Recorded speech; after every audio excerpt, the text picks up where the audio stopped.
नमस्कार मैत्रिणींनो, आज आपण की बटाट्याचे भजे बनवणार आहोत। त्याला बिलकुलही खाता सोडा वापरणार नाही आहोत। बिना खाता सोड्याचे हे भजे बनवणार आहोत। बिलकुलही तेलकट होणार नाहीत, अगदी खुसखुशीत होणार। चला तर बनवूया। पाहू शकताय तुम्ही मी बनवलेले हे बटाट्याचे भजे।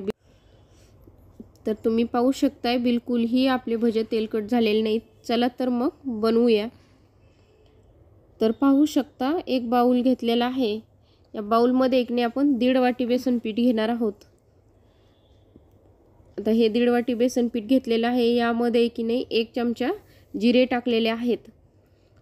किंचितशी हळद टाकलेली आहे। हळद कमीच वापरायची भज्याला, कारण आपण जर हळद जास्त वापरलीच तर आपलं काय होतं, भजे लालसरपणा जास्त येतो, असं काळपट। या हळद टाकल्याच्या नंतर थोडंसं लाल तिखट, मीठ टाकलेलं आहे चवीनुसार। लसूण टाकलेले आहेत 5-7 पाकळ्या ठेचून, आणि हिरवी मिरच्या 2 अशा कट करून टाकलेल्या आहेत। आता इथे पाणी टाकलेलं आहे। आपण हे पीठ मळून घेत आहोत, म्हणजे पीठ आपलं मिक्स करून घेत आहोत व्यवस्थित। तर इथं थोडं थोडं पाणी टाकून आपण हे पीठ व्यवस्थित मिक्स करून घ्यायचं आहे। पाणी एकदम टाकायचं नाही आहे। आपण जर एकदम पाणी टाकलं तर खूप पातळ वगैरे होण्याची शक्यता असते। तर इथे हे पहा, थोडं थोडं पाणी टाकून मी मिक्स केलं आहे।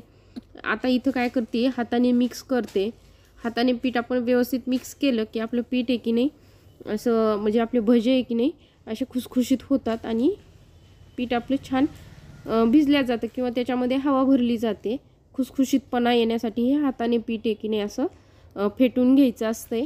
2 ते 3 मिनिटं हे हाताने पीठ असंच फेटून घ्यायचं, म्हणजे मग काय होतं, आपले भजे खूप असे खुसखुशीत आणि छान होतात।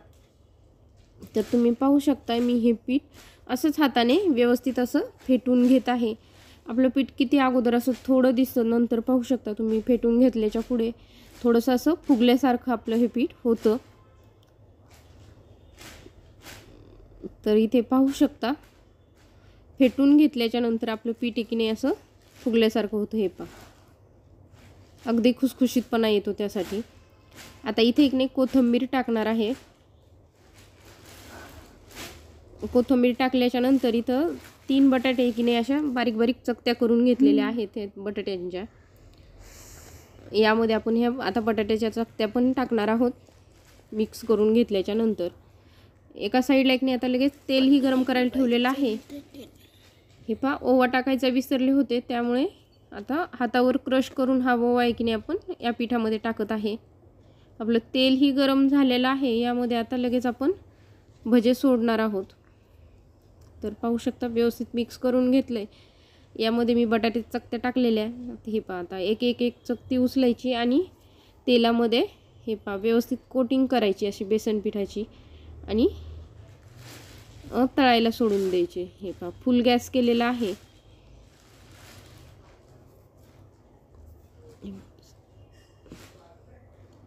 तर पाहू शकता एक चकती आपण यामध्ये सोडली आहे। आता अगदी थोडेसे तळू द्यायचे, आणि मगच आपण हे पहा एका साईडनं तळलेले आहेत। आता ही दुसरी साईड आपण तळून घेत आहोत। पलटून घेतले आहेत हे सगळे भजे। अगदी चांगले असे खमंग असे आपण हे भजे तळून घेणार आहोत। तर पाहू शकता अगोदर किती बुडबुडे वाटत होते, आता अगदी बुडबुडे कमी झालेले आहेत। तळत आले आपले भजे की असे जे तेलाचे बुडबुडे असतात ते कमी होतात। तर पाहू शकताय मस्त असे खालीवर करून मी तळून घेत आहे। तर मस्त असे तळून झालेले आहेत भजे। आता इथं दुसरेही भजे मी तळून घेत आहे। आता हे सगळेच भजे याप्रमाणे मी सगळे भजे असेच तळून घेणार आहे। तर पाहू शकता किती मस्त आणि झटपट होतात हे बटाट्याचे भजे, आणि किती टम्म फुगतायत हे पाहू शकताय तुम्ही। दिसायला अगदी टाकताना बारीक असतात, पण नंतर अगदी टम्म फुगतात। तर पाहू शकता किती मस्त असे झालेले आहेत। करण्यासाठी तर खूप सोपे आहेत, झटपट होतात। तर माझे सगळे भजे बनवून झालेले आहेत, पाहू शकता तुम्ही। आता मी डिशमध्ये हे काढून घेत आहे। किती मस्त झालेले आहेत। तर पाहू शकताय हे सगळे भजे मी आता काढून घेतलेले आहेत। पाहू शकता बिलकुलही तेलकट झालेले नाहीयेत। मी तुम्हाला दाखवते, हे पहा कसलंच तेलकट होत नाही आहे. यामध्ये आपण बिलकुलही खाता सोडा वापरलेला नाही आहे. मी आज बनवलेली ही बटाट्याच्या भज्याची रेसिपी तुम्हाला कशी वाटली हे नक्की कमेंटमध्ये सांगा. माझ्या चॅनलला लाईक करा, शेअर करा.